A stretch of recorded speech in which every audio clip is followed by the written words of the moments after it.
Hi, this is Lili Sanderson, and you're listening to Choosing Glory.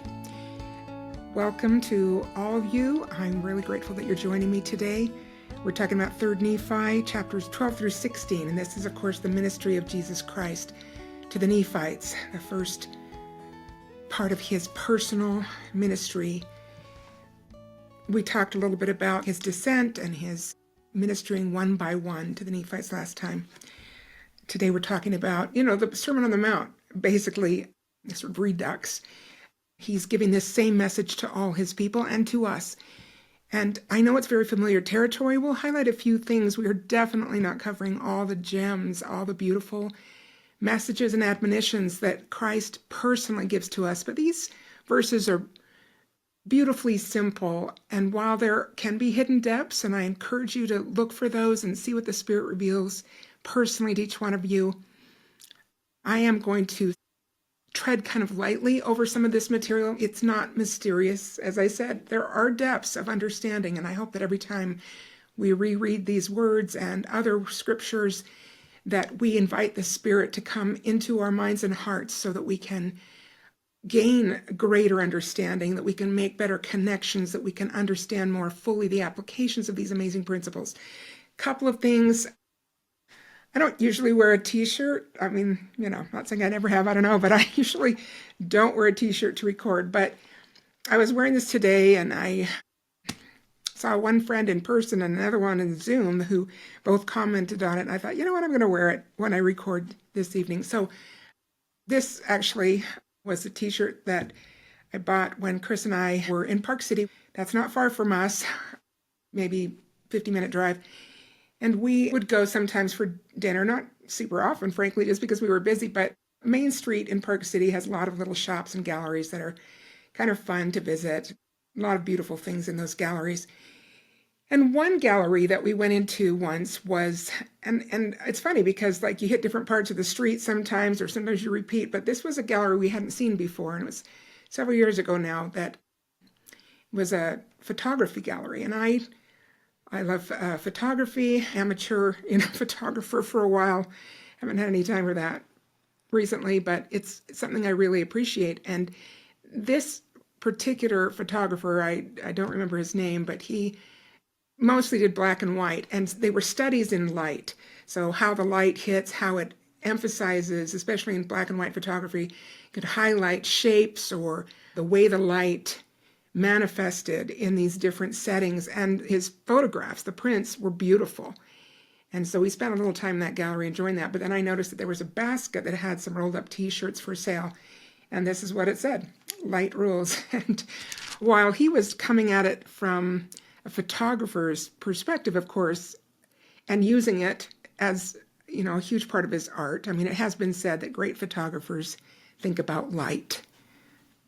And I really appreciate that because, first you have to learn the equipment and then you have to learn the techniques. But when you really get good at photography, you think about the light.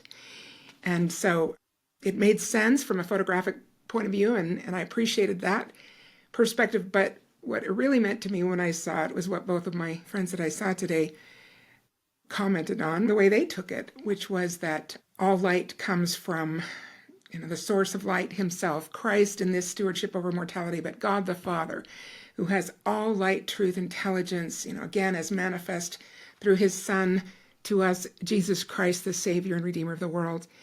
And it does rule. Light and truth and intelligence are all the same thing. And truth does overcome error, and light overcomes darkness. So anyway, decided to wear this t-shirt. The flowers in the back are a gift from one of my sons and my daughter-in-law. They are sweetly remembering my birthday that's coming in a couple of days. And I'm recording this ahead of time.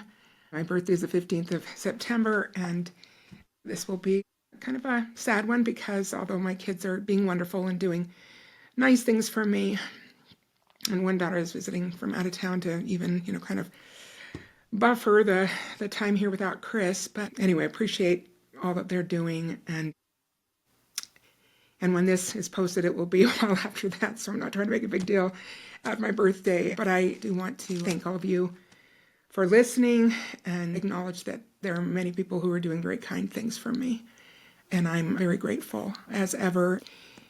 My heart overflows with gratitude for your kindness and your goodness and the many messages of love and support that I continue to receive and have received. I know I can't personally acknowledge all of them, and I wish I could.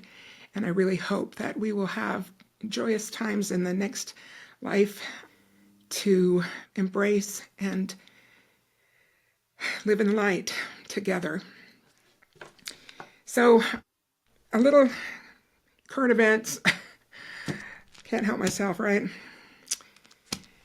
One of my daughters pointed out to me, and this was Caitlin, she often keeps me in the know about some things going on. But as I said, Harper does, Eden does. They're great about pointing out things that I would miss. Anyway, there was a BBC article, and this was from mid-July, and I had missed it, but it was reposted, I guess, and so Caitlin sent it to me. It was an article about the ICJ, which is the International Court of Justice. I mean, forgive the irony of my even using that title, because this is a UN world court. And things are pretty corrupted in life. I mean, Iran is on the Human Rights Council. Need we say more? So sadly, they had some kind of point brought up to them, and they rendered some kind of statement, official statement, in mid-July of this year, 2024. And in this,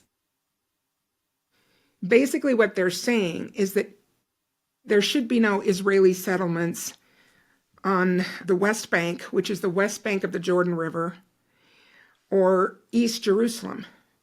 Now, maybe you remember in 1967, there was a 6-day war. It was very brief and very intense, where several Arab nations attacked Israel. And Israel, size of New Jersey, surrounded by these large Arab states, they're pretty impressive as a organized state, and they do have an impressive military and intelligence and so on. But at any rate, this was a very sudden and intense attack, and Israel, in that conclusion of those battles, of that war, actually ended up with more territory than it had had before. Some of that territory they ceded to Arab states around them in exchange for a peace treaty, basically, an agreement that they would no longer come to war against Israel. That treaty was broken because Israel has not been the aggressor. Israel wants to exist in peace, but there continue to be aggressive acts, and have been ever since 1948, when the State of Israel was declared an independent nation. Interestingly, and please, I hope you understand, I'm not trying to portray myself as a perfect expert on all of these subjects, but I do try to kind of understand the arc of history here and understand how that affects what's happening now. And this is such fulfillment of prophecy. That's why I think it's interesting to comment on it occasionally, or make sure that, these things can be discussed a little bit so that we can see the hand of the Lord in the mouth of all his prophets. There have been prophecies concerning his people, and particularly the Jews, after their betrayal of Christ and their crucifixion of the Savior. And then, their continued rejection of God. And as they did that, prophecy was fulfilled, and there was the diaspora where they were scattered throughout the world. And it was prophesied that they would then be gathered by the Lord back to their homeland. And that certainly has happened and began after World War II. So even when I was young, it was, sometime after the war had ended. And so I was aware from a young age, from things my parents said, and that, I started reading myself when I was a little older, that incredible prophecy had already started to be fulfilled with the gathering of the Jews back to their homeland. And again, there has never been another organized state there. I mean, it was a subject nation to the Romans and then the Greeks and the Persians and things like that. But as people who were there in the homeland, that God had given to the Israelites when they came out of Egypt and were given that promised land, since the Jews were scattered in the 70 AD destruction of Jerusalem by the Romans, no other people from that area have organized a government. I mean, there were still some Jews in that territory that remained over the years. And there were other Arabs that came in, eventually the Palestinians, but they never really organized a government. They kind of were tribal and so on. So anyway, and plus, you think, where else are the Jews supposed to go? And they've been kicked out of every other nation on the earth.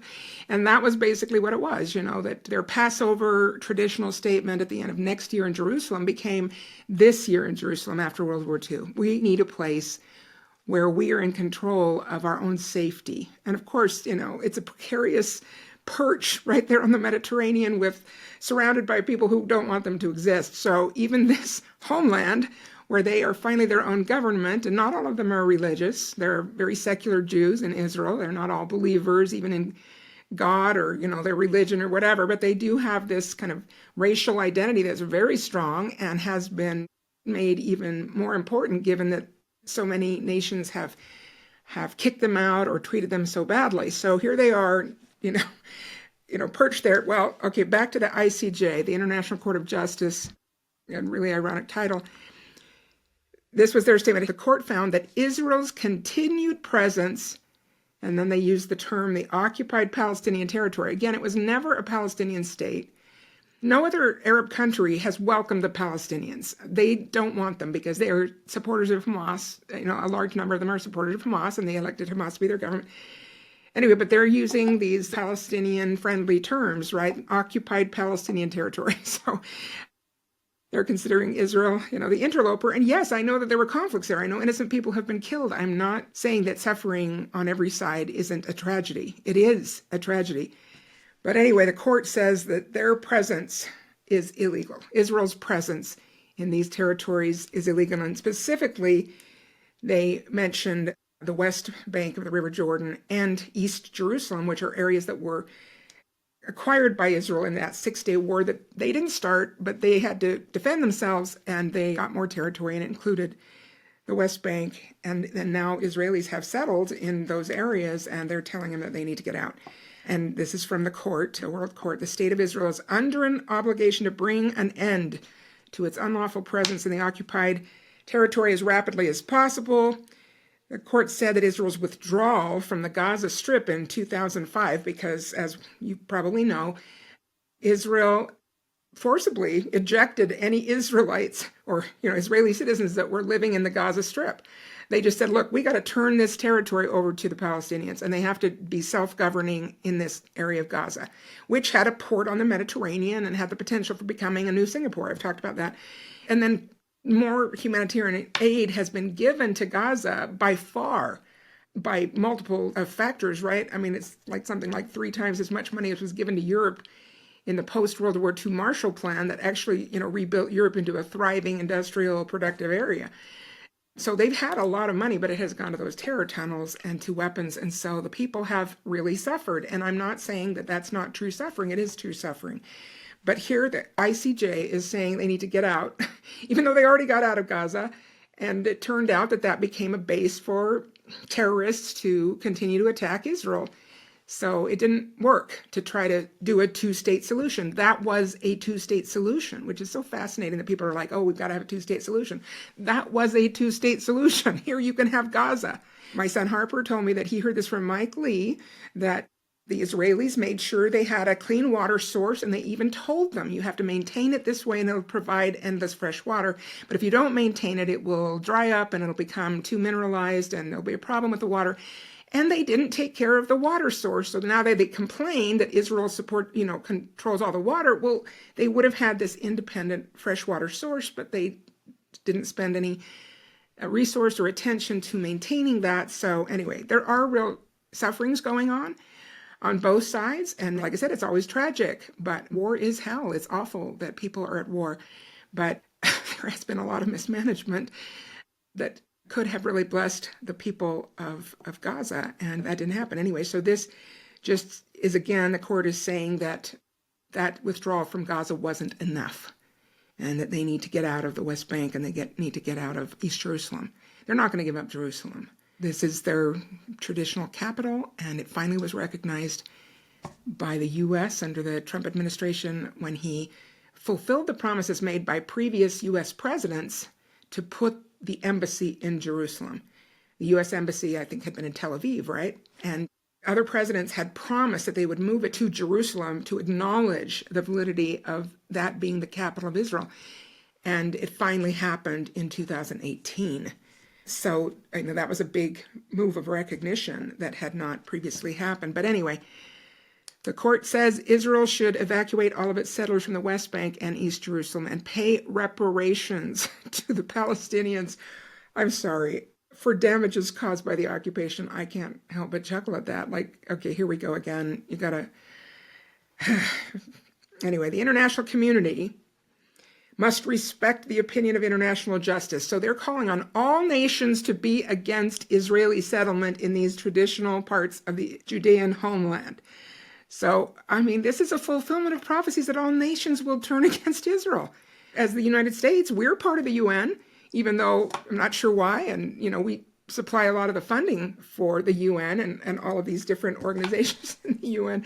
So in actual fact, just as the prophets have said, all nations are turning against Israel in a very kind of official way here.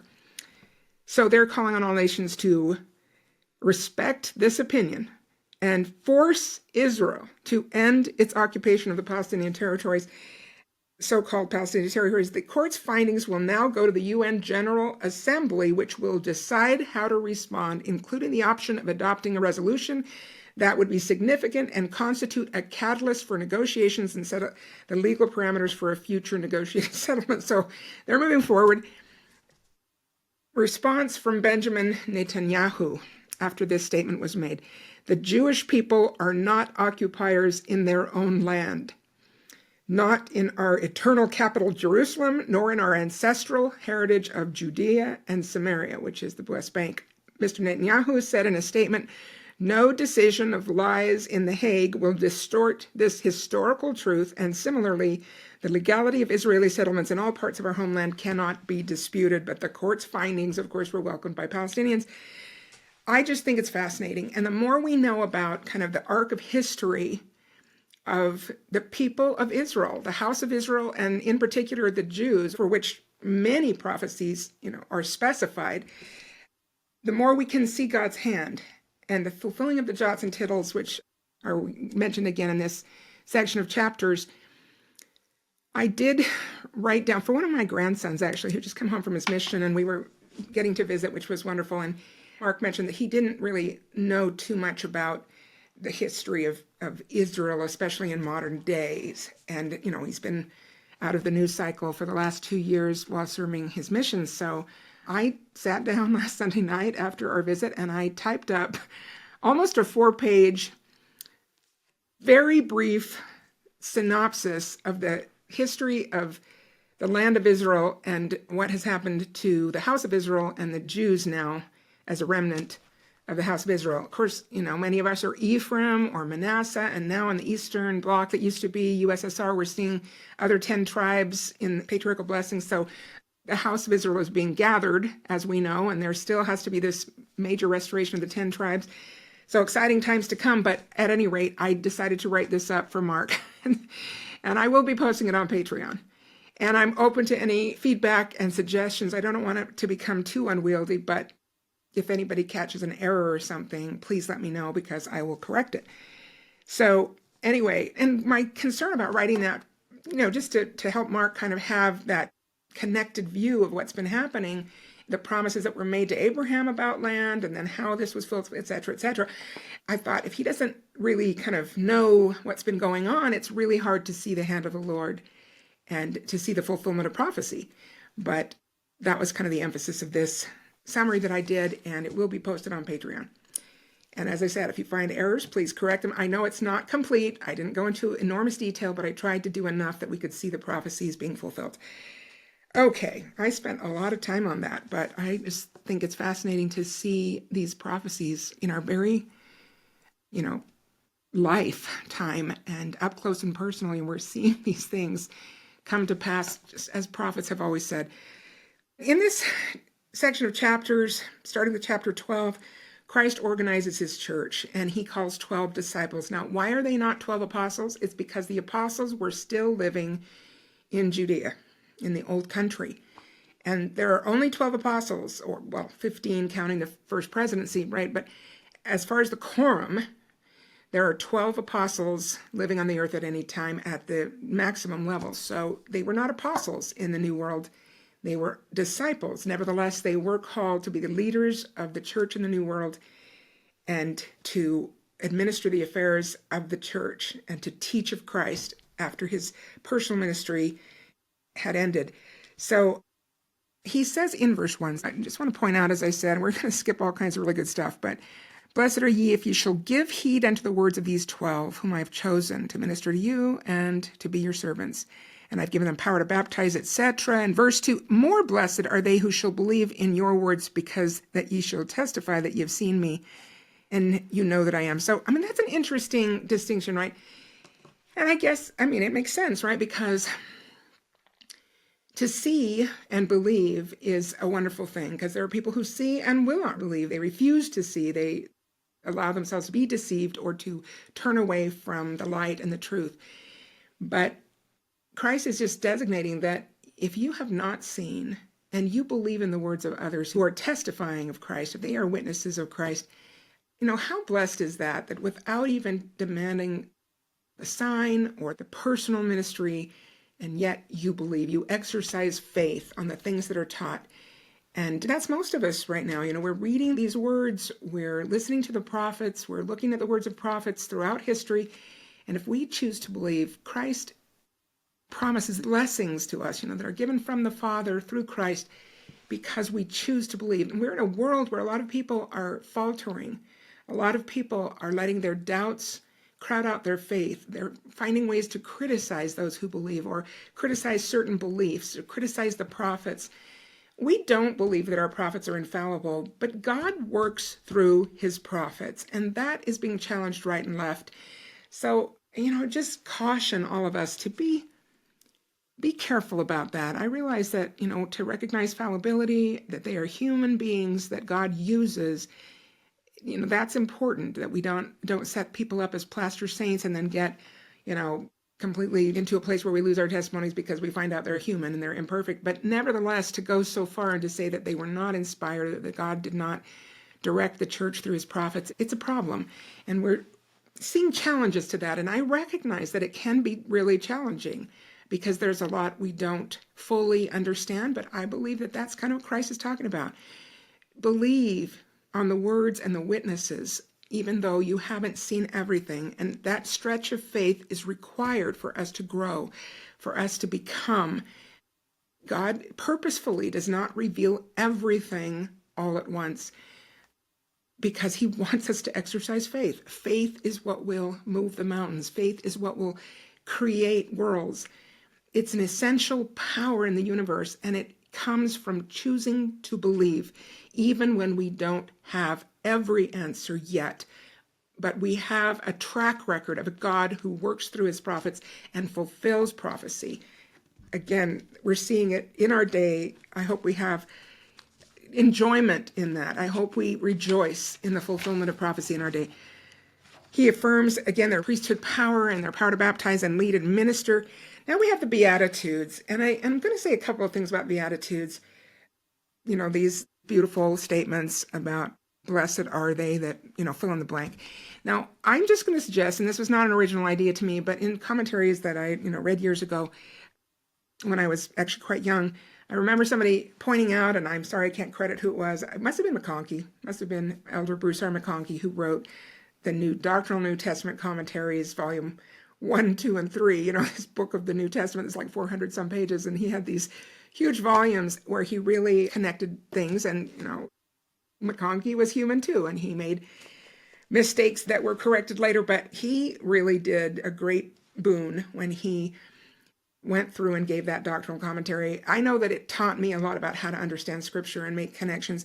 Also, just let me mention again that all of these headings at the beginning of the Book of Mormon chapters are written by Elder Bruce R. McConkie. He was assigned to write those summary statements. That's quite a trust that was given to him by the first presidency, and his scholarship merited that trust.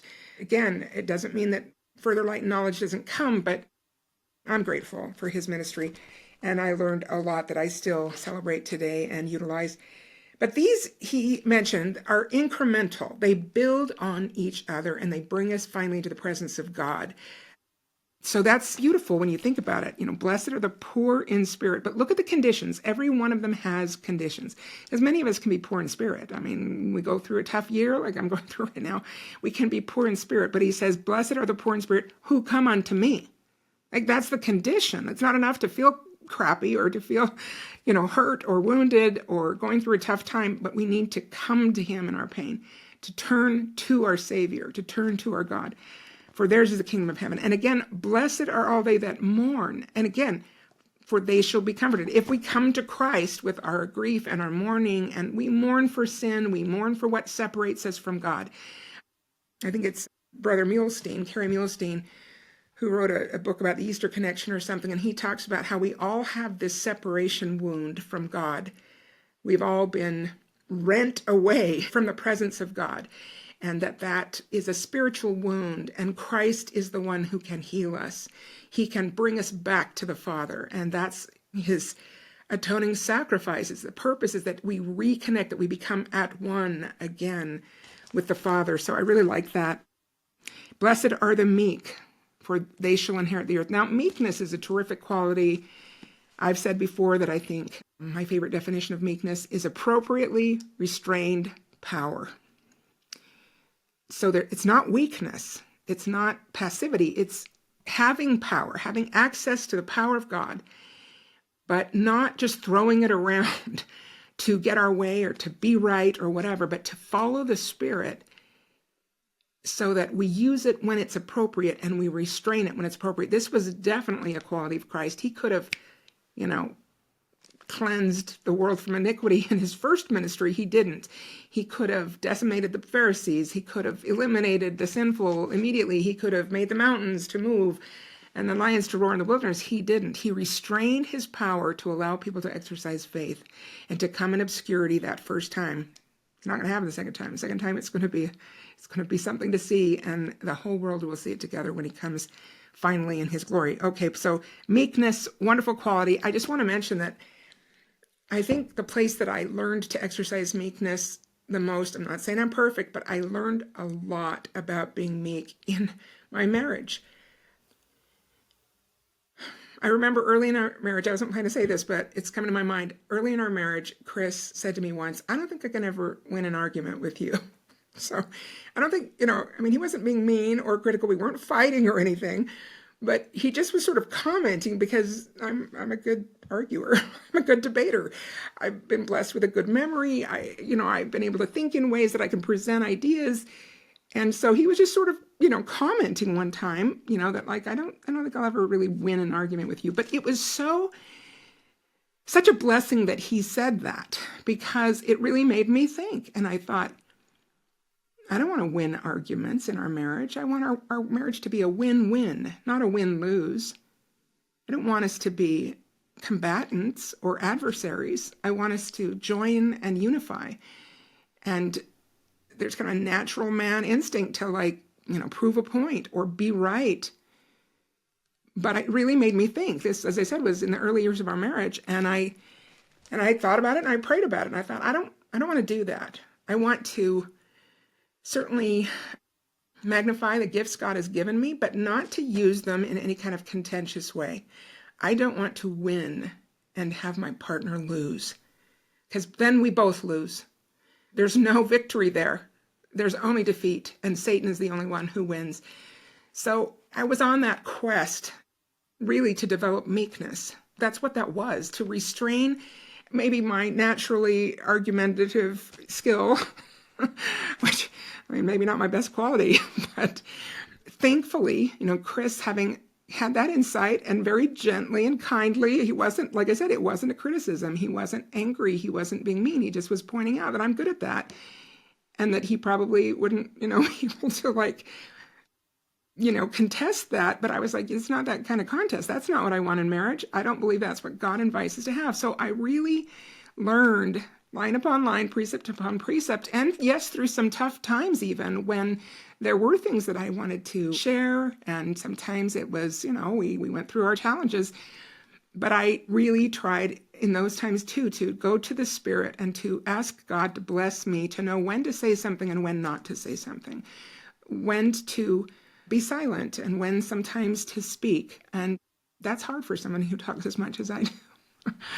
But I learned better. I'm not saying I'm a finished product, but I'm really grateful for those many years that we had. I mean, decades. Like I said, this was probably in the first 6-7 years of our marriage. So I'm really grateful that I had an opportunity in my marriage to learn a better level of meekness. And I will always be grateful for that. So I invite all of us to think about that in our relationships. It's a Christ-like quality that is lacking in our world because we're so adversarial.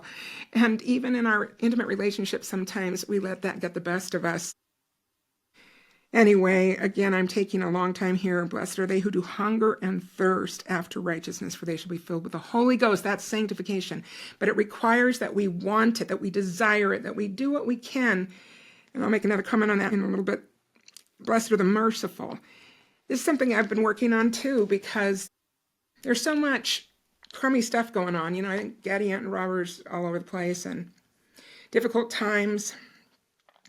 So much contention in our world. And sometimes, people's actions in government or even maybe locally or something affect us and hurt us, where we pay a price for the decisions that other people make that don't seem righteous to us or don't seem wise. And so it's been really something I've thought about lately and Christ will say this in a little while, right? To love our enemies, like not to let that turn us into hateful people or people who detest or are angry with everybody or everything that's happening, but to be merciful. And again, why? Because we too need mercy. Like, I always forget, is this in the Ephesians in the New Testament where Paul says, by all means forgive, as God for Christ's sake hath forgiven you. Such a good reminder. That's what I want. I want mercy. So can I not be merciful? I mean, that seems to be pretty connected, that if we desire mercy, and who doesn't, that we in turn are merciful. One thing that helped me with that, from my high school years was that I read this statement that it's not attributed exactly to anybody, but it seems to have been an Anglican pastor, I think, in Great Britain years ago, many, many, many years ago, probably in the 1800s, I think, is given credit for this statement. There, but for the grace of God, go I. There, but for the grace of God, go I. That could be me. If I hadn't been exposed to truth, if I hadn't grown up in the church, if I hadn't, understood this, or if I didn't understand this now, then I might have made those choices too, or I might have done a worse job than they've done with what they have. And this, this should always be something we strive for in our imperfect human way. We can get better at being merciful. Blessed are the pure in heart. I mean, that is, again, we're kind of a reference to sanctification, because what purifies us? It's the baptism of fire. Like the people of King Benjamin, no more desire to sin but to do good continually. There was a purifying element that the Holy Ghost offers us in the process of sanctification and in the event. And blessed are the peacemakers. Now, specifically, we know that peacemakers are not just people who try to get people to agree, but people who publish the good news of Jesus Christ and his saving gospel and his saving covenant. And then the warning, blessed are all they who are persecuted for my name's sake. And there's so much prophecy made about that. We're seeing some of it now. I saw another update on, oh, good heavens, where was it? Was it Bangladesh, I think, that had a coup recently and their government changed, and they are targeting Christians. They want to turn it into a Muslim government that doesn't allow for other religions. And I hope I'm getting that country right, but I did see a news article on this just last week where some Christians are being, they're basically sort of running for their lives because they've been warned that if they stay in their homes, that they could even be killed, but they'll at least be persecuted. They're taking over the Christian schools and requiring, that they have Muslim teachers or they wear the hijab, even if they're not Muslim. So anyway, persecution is all over the place. And months ago, I mentioned some of the persecution of Christians all over the world. And it's easy for us to forget because sometimes we're in a country where that isn't a clear and present danger. But it's coming. And As I mentioned in a book I read earlier this year, Pagan America, we're seeing an increase in negativity towards Christianity, even in the Western, supposedly civilized countries, right? Anyway, he talks about the great joy and being exceedingly glad because great will be our reward in heaven. For so persecuted they the prophets that were before you. And as he told his apostles in Jerusalem, remember when they persecute you, that they persecuted me first. So it is sort of joining in the fellowship of Christ's suffering. We do know that there will be a refuge in Zion to come. Now, the timing on that, still a little vague, but I hope that we are working to be qualified for that through a path towards sanctification. Then I'm going to say something about being the salt of the earth, because brothers and sisters, this is such a familiar warning, right? If the salt shall lose its savor, wherewith shall the earth be salted? This is verse 13 of chapter 12. The salt shall be thenceforth good for nothing, but to be cast out and be trodden under foot of men. I remember somebody talking about this many years ago and saying, like, how does salt lose its savor? Because, it's always salty. It's not like it diminishes over time. Like, you could have salt stored for decades and it's still salty. Like, it could be hard. Moisture could have gotten in. It's rock hard now, but it will still be salty. It doesn't lose its potency over time. It doesn't become less salty. So how does salt lose its savor? And the person making this point, I thought, nailed it, because they said the only way that you can really ruin salt is to mix it with dirt or another substance. If you bring in all this other stuff and mix it with the salt, you're not going to use that to season your food, because now it's got dirt in it or some other, particles or flavors or whatever. And you don't deliberately want that. The salt itself is still salty, but you're not going to use it because there's dirt mixed in. So it loses its savor. So what does that mean for us as the salt of the world? We need to be separate. We need to be different from Babylon. I think a lot about this change to the For Strength of Youth pamphlet. I've talked about this before, that God doesn't argue with his people. Moses brings down a higher law. They don't want it. He says, okay, I'll take it back. I'll give you something lesser. Not that it wasn't a good law, because God is kind. It just wasn't as good. They couldn't become a nation of priests anymore and have the higher priesthood in their midst because they rejected it. So God's like, I'm not going to argue with you. I'm just going to withdraw. I've referenced section 58 dozens of times. I command and men obey not. I revoke and they receive not the blessing. And then they say in their hearts, this is not the work of the Lord, for he fulfilleth not his promises, but woe unto such, for their reward lurketh beneath and not from above.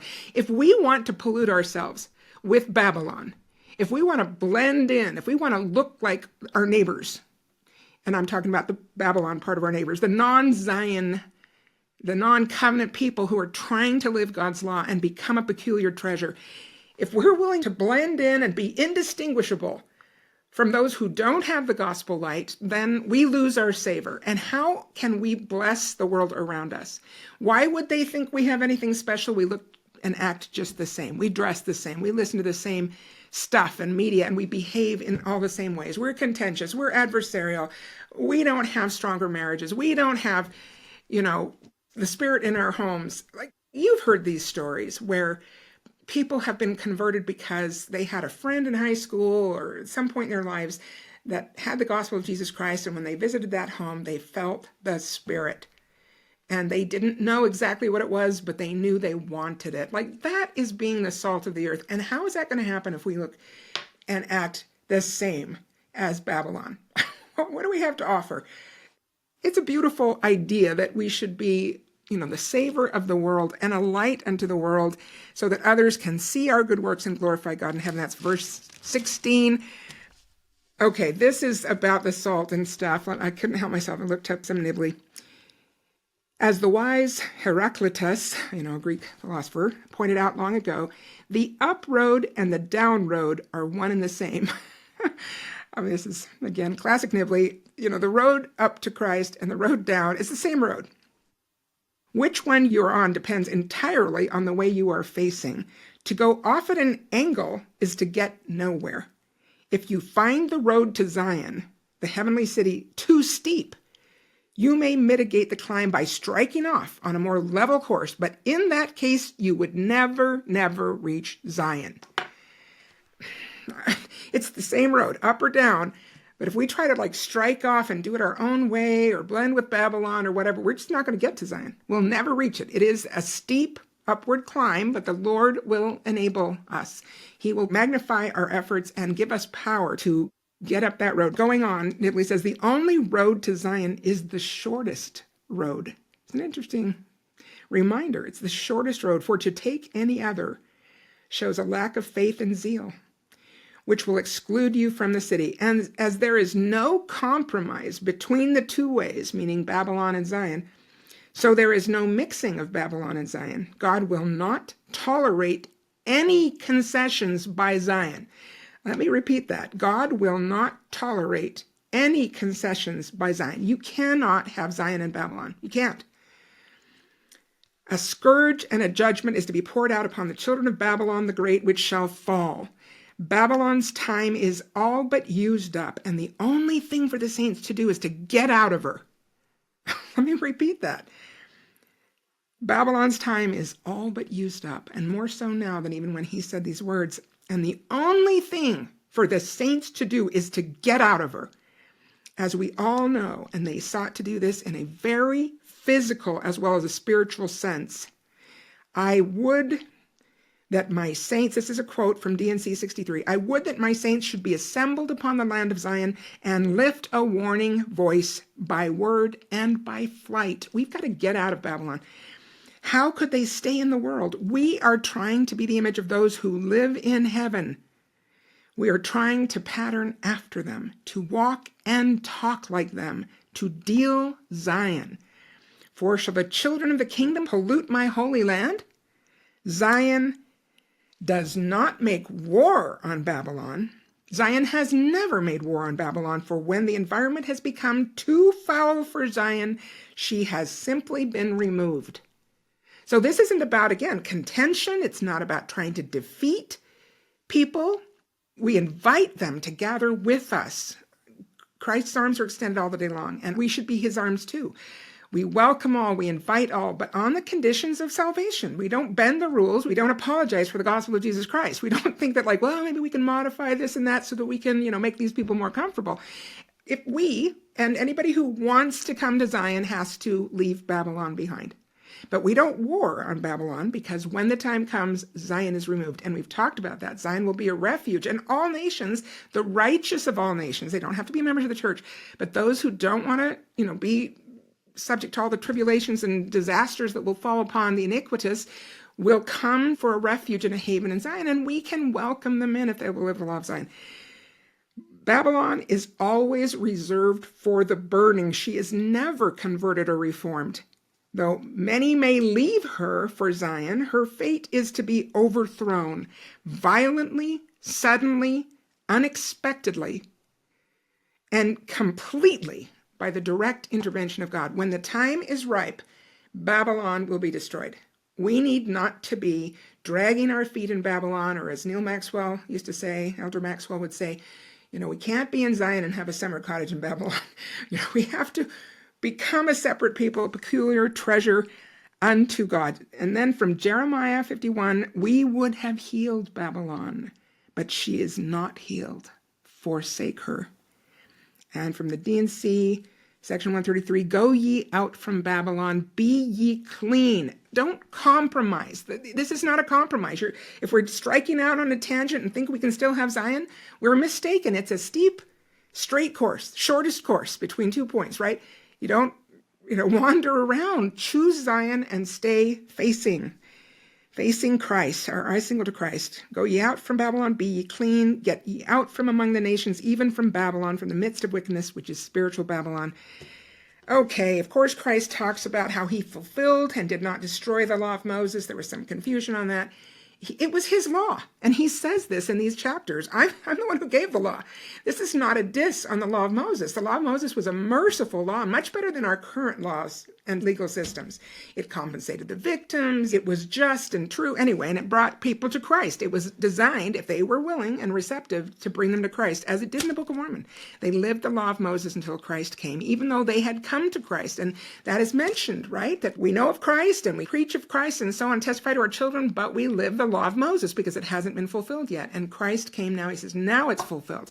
And now I don't want the sacrifice of animals anymore. I want the broken heart and the contrite spirit. We talked about that last time, that heartbreak is inevitable. Contrition is not. That is our offering to God, is to be teachable, to submit to the refining and the chastening powers of our trials and our suffering. We've talked about this so many times. Suffering is not the tragedy. Ultimately, the real tragedy is wasting our suffering. Let's not be so foolish. In verse 18 of this chapter, wow, we're still in chapter 12. I just think that this is important. For verily I say unto you, one jot nor one tittle hath not passed away from the law, but in me it hath all been fulfilled. And I have really been focused lately on some of these amazing fulfillments of prophecy and how Christ fulfills every jot and tittle. He's into the details, and it is awe-inspiring. I've mentioned before Rabbi Jonathan Cahn, who is a Messianic Jew, and he has actually a whole congregation of Jews who have meet in the synagogue, but they believe in Jesus Christ. They are converted to the truth that the Messiah did come, did atone for all mankind who will accept him and receive him, and that he is coming a second time. And Jonathan Cahn, raised and taught in the rabbinic tradition, whatever, has a great, interesting mind. Sounds like a Jewish Baptist preacher, if I can say that. He's kind of a pulpit pounder. It's sort of exciting to listen to him. He's got so much information. Honestly, I don't know as much as he does about all these details of the prophecies, so it's, it's hard to keep up sometimes, but I enjoy listening to him on occasion. I don't listen to everything he does just because I don't have a lot of time, but he talks a lot about jots and tittles. I don't know if he uses that language, but that's definitely what he's talking about, how this was prophesied, and then here in this exact way it was fulfilled, and he talks about dates and times and symbols as well as just concrete details, and it's just kind of astonishing to think that, he's not kidding when he says, my word will all be fulfilled. My words, all of them, will be fulfilled. All of them. So anyway, pretty exciting stuff that we're living in these times and seeing so much of that. Okay, I should mention in verse 22, you've heard it said not to kill, but don't even be angry. Brothers and sisters, anger really destroys our families.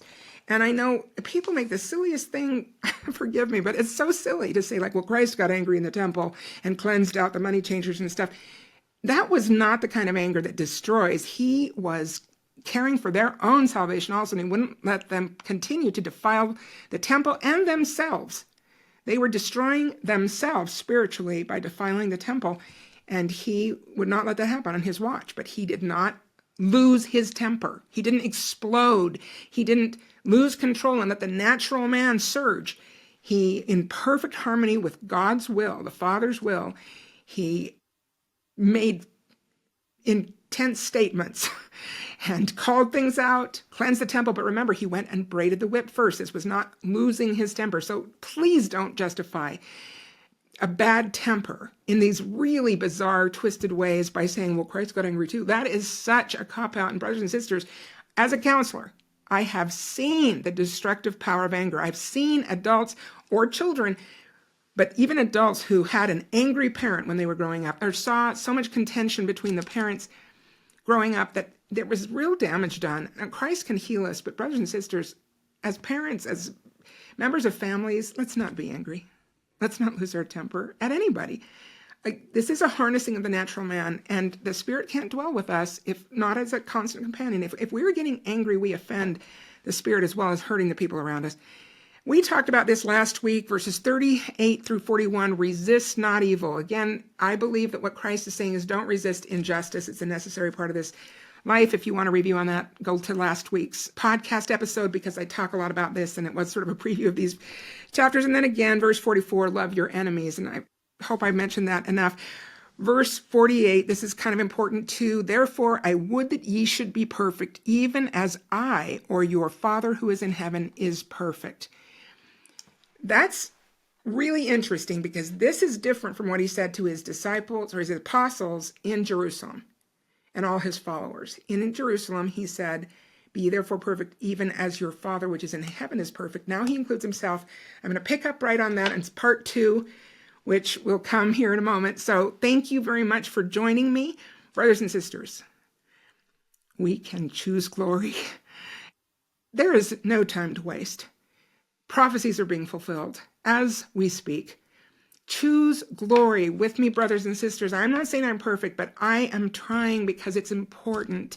It's important to me to be prepared for whatever and whenever I meet God, whether it's in the flesh, when Christ comes again, or whether it's on the other side.